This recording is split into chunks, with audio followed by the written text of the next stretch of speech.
जब कुछ भी समझ में नहीं आए ना, जब ऐसी परिस्थिति हो जाए, दिमाग आपका बंद हो जाए, हाथ खड़े करना, परमेश्वर को धन्यवाद करने लग जाना। एक ऐसी युक्ति परमेश्वर उस समय में निकालेगा, एक ऐसा रास्ता परमेश्वर उस समय में निकालेगा जो आप सोच के, आपकी सोच के परे है। आप सोच नहीं सकते, आप सोच नहीं सकते। और जब मैं उस टाइम में था, उस टाइम परमेश्वर ने मुझे ये सिखाने लगा। और मैं एक बार ऑफिस से घर आया, रात का समय था, और वो जो लॉक होते हैं जो डोर में ही होता है, अलग से जो ताला नहीं होता, और मैंने कहीं चाबी खो दी। अब मैं घर आया, रात का समय है, चाबी नहीं है, अब दरवाजा भी नहीं तोड़ सकते, वो काफी मजबूत लॉक था। मैं सोच रहा हूं मैं क्या करूंगा, बिल्कुल समझ में नहीं आया, कहाँ रात को गर्मी है, सीढ़ी के बाहर कैसे रहूंगा। तो जब सब कुछ समझ में नहीं आया ना, मैं प्रभु को धन्यवाद, मैं कहा प्रभु तेरा धन्यवाद, प्रभु आप एक अच्छे पिता हो, प्रभु आप धन्यवाद, प्रभु आप एक अच्छे पिता, मैं प्रभु को धन्यवाद। अचानक प्रभु की आवाज़ मुझे आई। मालवीय नगर में एक चाबी बनाने वाला बैठता था। मैं आज आपको अपनी लाइफ से कुछ छोटी छोटी चीज़ें बता रहा हूँ। मालवीय नगर में एक चाबी बनाने वाला बैठता था जो 7-8 बजे चला जाता था। उसकी दुकान में भी लिखा होता था 8 बजे लास्ट चला जाएगा। तो प्रभु ने कहा जाओ, वो वहाँ पे है। अब मैं प्रभु से बात करूँ, मैं प्रभु तो 8 बजे चल जाता है, तो रात 12 बजे। प्रभु ने कहा जाओ, वो वहीं है। मैं गया, फिर रात को पैदल चलता हुआ गया मेन रोड में। जब मेन रोड में गया तो चाबी वाला वहां चाबी बना रहा है। तो मैंने उससे बोला भैया आप तो 7-8 बजे चले जाते हो, इतनी रात तक क्या रुक के क्या कर रहे हो? कह रहा भैया आज मुझे 200-300 चाबियों का ऑर्डर आया, आज रात वो बनानी है। जब आप अपनी विपरीत परिस्थिति में परमेश्वर को धन्यवाद देने लग जाते हो, परमेश्वर जहां कोई मार्ग नहीं है, जहां मरुस्थल है, उसके बीच में से आपके लिए एक ऐसा मार्ग निकालेगा, एक ऐसा मार्ग निकालेगा जो आपको जीवन की ओर ले जाएगा।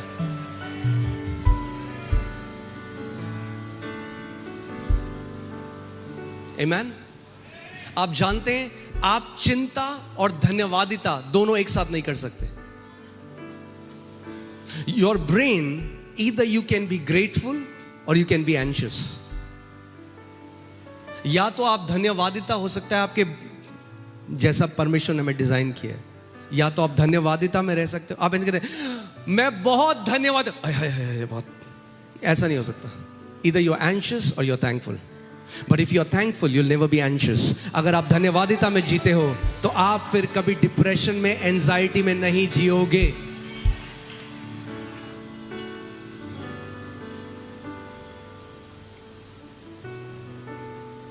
Amen?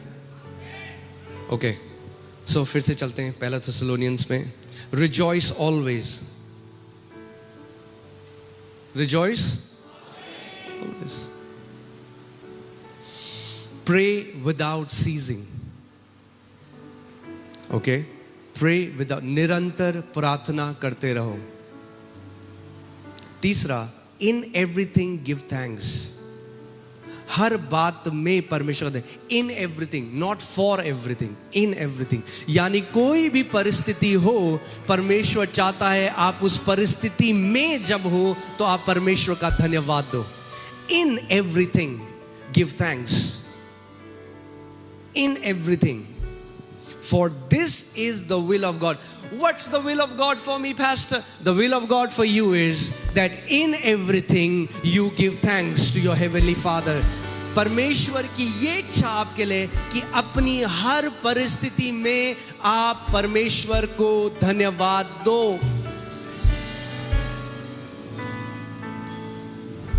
Give him thanks. Give him thanks.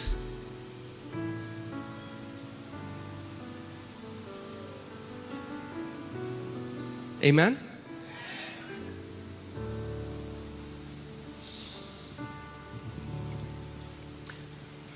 इस बात को मैं चाहता हूं अब थोड़ा हम स्पिरिचुअल में उसको, लेट्स गो, थोड़ा आत्मिक जहां में हम लोग चलते हैं, सो आप इस बात को समझोगे।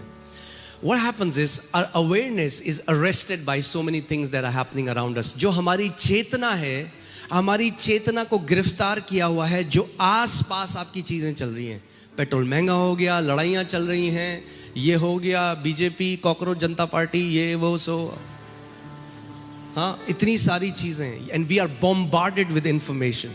क्या होता है, हम एक ऐसी पीढ़ी हैं, we are bombarded with information from every side. हर जगह से हमारे पास क्या जानकारी फेंकी जा रही है, हर जगह से।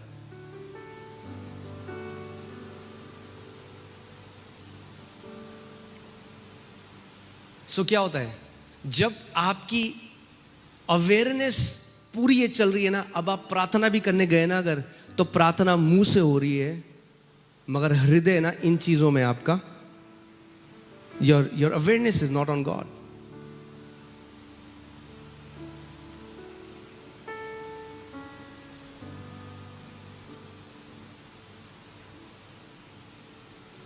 एक व्यक्ति मेरे पास आया एक बारी और कहने लगे कलीसिया में, कह रहा वो जो लड़की है उसने ऐसे कपड़े पहने थे, वो आराधना नहीं कर रही थी, वो लड़का जो है वो आराधना नहीं कर रहा। मैंने, तू भी तो नहीं कर रहा था, क्योंकि अगर असली में कोई आराधना कर रहा है उसके पास इतना टाइम नहीं होगा देखने के लिए कि बाकी कोई क्या कर रहा है। So your awareness. इसीलिए आज मैं आपको एक बहुत प्रैक्टिकल, जो बाइबल हमें सिखाती है, कोई सीक्रेट भी नहीं है, बाइबल हमें ये सिखाती है, और मैं आपको ये बताना चाहता हूं कि कैसे, अगर आप सच में परमेश्वर, कौन है यहां पे जो चाहता है मैं परमेश्वर की उपस्थिति में जब जाऊं ना तो मैं घंटों प्रार्थना कर सकूं। You know why it's difficult? कई लोगों के लिए मुश्किल क्यों है प्रार्थना करना? Because they are praying in flesh, क्योंकि वो शरीर में प्रार्थना कर रहे हैं। आत्मा में प्रार्थना कर, आपको आत्मा में आना जरूरी है, क्योंकि परमेश्वर ऐसे आराधकों को ढूंढ रहा है जो आत्मा में और सच्चाई में उसकी आराधना करें। Those who can work. यूहन्ना को जो प्रकाशित वाक्य का सारा प्रकाशन मिला, the revelation that John saw, he said, I was in the spirit in Lord's day. मैं आत्मा में था तब उसने तुरही की आवाज सुनी। सो आत्मा में आना बहुत जरूरी है। बोलो, आत्मा में आना जरूरी है।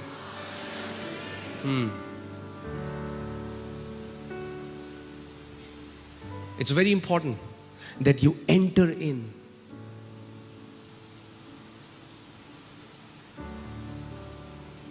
इसीलिए कई लोग कहते हैं हमने प्रार्थना करी, ये क्या हो रहा है?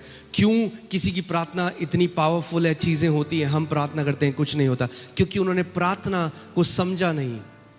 There is a method, there is a way you pray. एक तरीका है प्रार्थना का। जब आप उस बात को समझ जाओगे तो आप घंटों प्रार्थना कर सकते हो। आपको लगेगा अरे टाइम कितना कम है। अगर आत्मा में नहीं करोगे तो उल्टा लगेगा। सब की प्रार्थना कर दी, आप घड़ी देखोगे, आप बोले अब तो 2 घंटे हो ही गए, आप देखोगे 6 मिनट में होंगे। तो सबसे रेडी हो आप? भजन संहिता 100 उसका 4था और 5वां हम देखेंगे। उसके फाटकों से धन्यवाद और उसके आंगनों में स्तुति करते हुए प्रवेश करो। Because God is a spirit. वो एक ऐसे आयाम में रहता है जो आत्मा में है। You enter in. जब आप धन्यवादिता करने लग जाते हो तो आपकी अवेयरनेस कहां चली जाती है? आपकी चेतना कहां चली जाती है? आपके आसपास जो हो रहा है उससे हट के जो परमेश्वर ने आपके लिए किया है। when you start to thank him and then thankfulness will turn into praise, and when you start to praise him you will be in his court before his throne. आप उसके सिंहासन के सामने खड़े हो जाओगे। तो एक बात ध्यान सुनो, अगर धन्यवादिता होना, the Bible says enter his gates with thanksgiving. enter his gates with thanksgiving. उसके फाटकों में धन्यवादिता के साथ प्रवेश करो। यानी धन्यवादिता क्या है? चाबी है। अगर उसके फाटक हैं, if it's a door and God says enter in with thanksgiving, then that means thanksgiving is the access card. हाँ, आप कॉर्पोरेट में जॉब करते हो, आप देखते हो कार्ड लगाया, दरवाजा खुल जाता है। प्रभु तेरा धन्यवाद, बैम, दरवाजा खुल गया, आजा अंदर।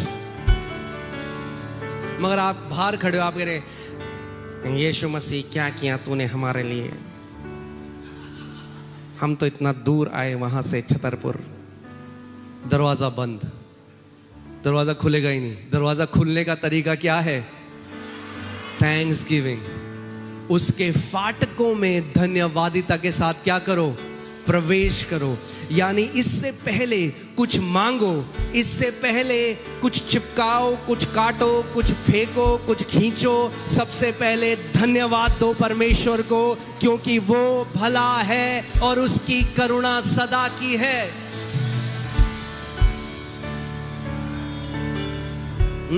आप सोचो, अगर मेरा कोई बच्चा मेरे पास आए, हाँ, लेट्स टेक एन एग्जांपल, अमाया मेरे पास आती है, वो हमेशा ऐसी करती है, वो मेरे मोनू के पास आएगी, randomly she will say thank you mamma, thank you papa, thank you for giving me gifts, thank you आपने मेरे लिए ये किया, थैंक यू, रैंडमली।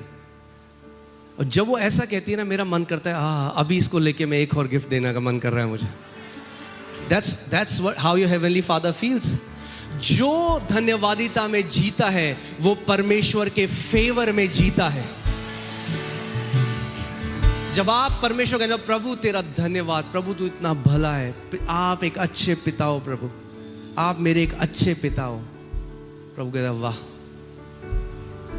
वो दूसरा कह रहे हैं, दूसरा बच्चा करके क्या किया आपने मेरे लिए, क्या किया, मेरा बर्थडे का केक वेनिला वाला था, केवल मुझे चॉकलेट वाला चाहिए था।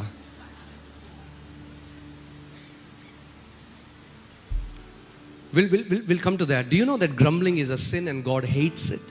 आप जानते हैं परमेश्वर कुड़कुड़ाहट, बुड़बुड़ाहट और शिकायत करने से नफरत करता है।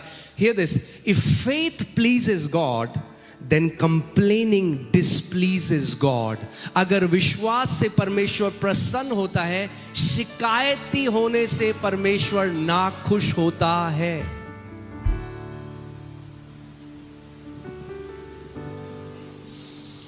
उसके फाटकों में धन्यवाद और उसके आंगनों में स्तुति करते हुए प्रवेश करो। उसका क्या करो? उसका, अब कोई बोलेगा प्रभु ने तो ऐसा कुछ करा नहीं मेरे लिए कि मैं धन्यवाद करूं।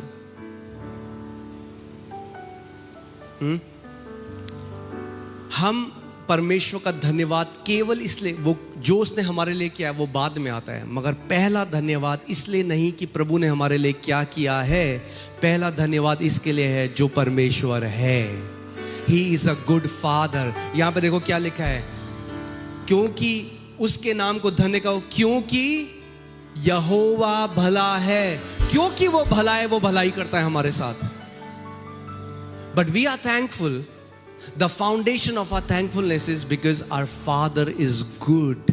हमारा पिता भला है, इसलिए हम धन्यवादित हैं। अब जानते हैं, जब मैं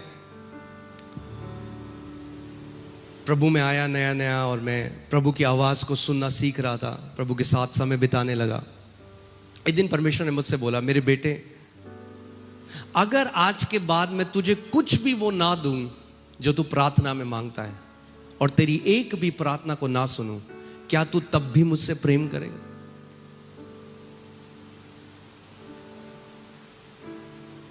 अब मांगने से तो 1000 गुना ज्यादा दे दिया उसने, मगर वो फिर भी चाहता है कि आप इस बात को समझो, कि हम इस बात को समझें कि वो भला है, और क्योंकि वो भला है इसीलिए वो हमारे जीवन में भलाई करता है। Because he's good.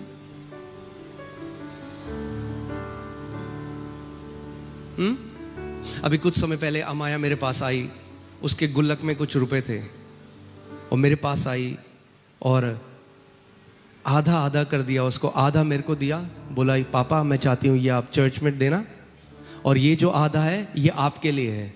तो मैंने कहा, मुझे लगा कुछ होता है ना, कुछ मांग रही होगी, कुछ डिमांड होगी। तो मैंने कहा क्यों, मेरे लिए क्यों है? कह रही नहीं, बस मैं आपको गिफ्ट देना चाहती हूँ, ये आपके लिए है, मैं आपके लिए देना चाहती हूँ।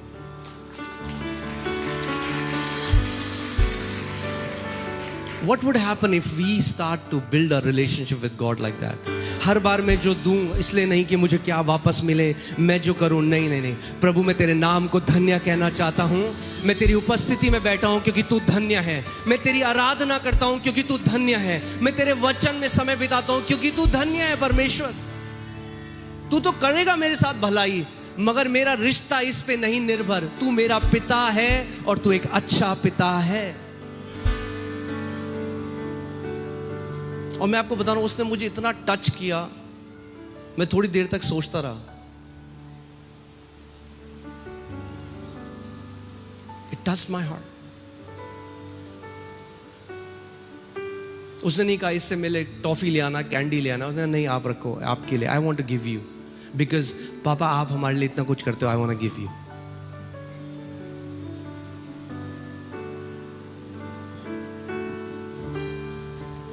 क्योंकि यहोवा भला है। बोलो यहोवा भला है। उसकी करुणा सदा के लिए और उसकी सच्चाई पीढ़ी से पीढ़ी तक बनी रहती है। इसलिए हम उसके फाटकों में धन्यवाद के साथ और उसके आंगनों में स्तुति के साथ प्रवेश करेंगे। हालेलुया।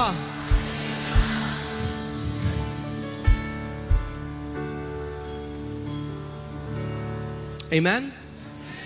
क्योंकि असली स्तुति धन्यवादिता से जन्म लेती है। We enter his door with thanksgiving and then we enter his courts with praise. जब आप धन्यवाद, और इस बात को समझना, क्योंकि हम लोग ऐसे दुनिया में रहते हैं where we are trained to complain.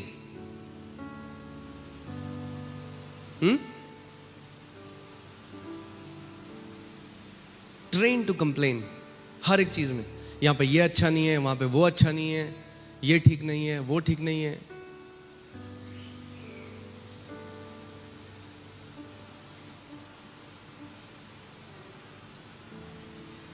इजराइलियों की यही दिक्कत थी। प्रभु मन्ना दे रहा है उन्हें स्वर्ग से, वो कह रहा है ये क्या है कि ना तो टेस्ट है ना कुछ है। प्रभु स्वर्ग से रोटी दे रहा है उन्हें, मतलब मेहनत नहीं करनी, अपने टेंट से बाहर निकलते हैं ये खाना है। मगर क्या है, कुड़कुड़ाहट और बुड़बुड़ाहट आ गई। और परमेश्वर नफरत करता है उस चीज से।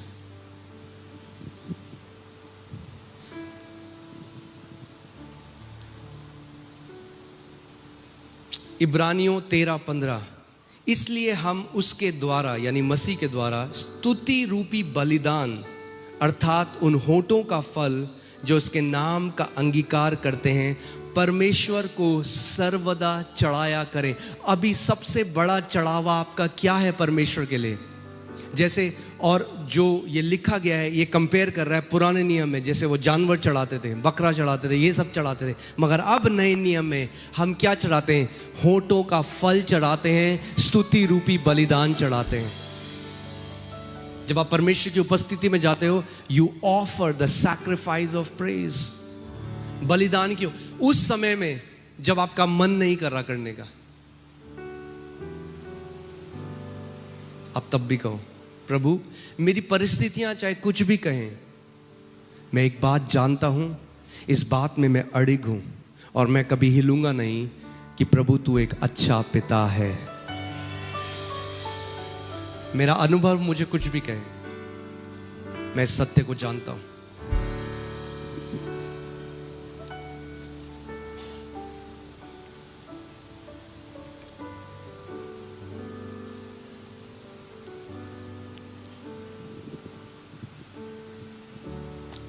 थैंक्स गिविंग, जो एक व्यक्ति धन्यवादिता में जीता है, मैं आपको बता रहा हूं उसकी बढ़ोतरी कोई रोक नहीं सकता। उसकी बढ़ोतरी कोई रोक नहीं सकता। थैंक्स गिविंग, जो एक व्यक्ति धन्यवादिता में जीता है, मैं आपको बता रहा हूं उसकी बढ़ोतरी कोई रोक नहीं सकता। उसकी बढ़ोतरी कोई रोक नहीं सकता। ओके देखते हैं यूहन्ना 6:10 से 11 हम देखते हैं। यीशु मसीह के सामने लोग हैं, 5,000 मर्द हैं और स्त्री और बच्चे तो उससे भी ज़्यादा होंगे, और यीशु को उसको रोटी खिलानी है। और वहाँ पे क्या है? केवल 2 मछली है, 5 रोटियां हैं। अगर हमारे, अब मैं चाहता हूं आप ध्यान लगाओ इस बात को, सोचो अगर आपके परिवार में ऐसा है, आपके घर में 100 रुपए पड़े हैं और 5 लोग हैं खाने वाले। इस कहानी में क्या आप देख रहे हैं? क्या है? घटी कमी है। जरूरत बहुत बड़ी है,